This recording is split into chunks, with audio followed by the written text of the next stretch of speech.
ஹரே கிருஷ்ணா. ஓம் நமோ பகவத்தே வாசுதேவாய. ஹரே கிருஷ்ணா. ஸ்ரீமத் பகவத்கீதை அத்தியாயம் 1 கர்மயோகம். பதம் 16.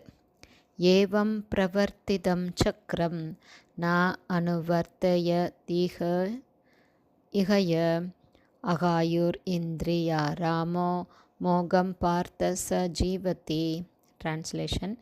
வேதங்களில் கூறப்பட்ட இவ்விதமான யாக முறையை கடைப்பிடிக்காதவன் பாவ வாழ்க்கை வாழ்கிறான்.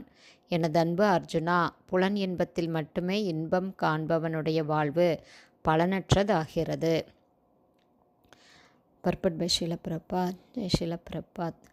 கடினமாக உழையுங்கள், புலனின்பம் தேடுங்கள் என்னும் கொள்கை, வெறிக்கொள்கை இறைவனால் இங்கு தீவிரமாக கண்டிக்கப்படுகிறது. எனவே இந்த உலகில் நல்வாழ்வு வாழ விரும்புவோர் மேற்கூறிய யாக சக்கரத்தை கடைப்பிடிப்பது இன்றியமையாதது. அதாவது இந்த ஸ்லோகத்தில் பகவான் என்ன சொல்கிறார் அப்படின்னா, மனிதர்கள் மகிழ்ச்சியோடு வாழ யாகம் அவசியம். யாகங்கள் ஒருவனை படிப்படியாக ஆன்மீக நிலைக்கு உயர்த்துகிறது.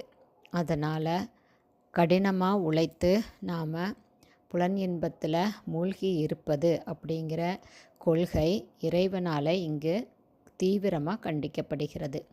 அதனால் இந்த உலகத்தில் நல்வாழ்வு வாழ விரும்புவோர் மேற்கூறிய யாக சக்கரத்தை கடைப்பிடிப்பது, யாகங்களை செய்வது இன்றியமையாதது.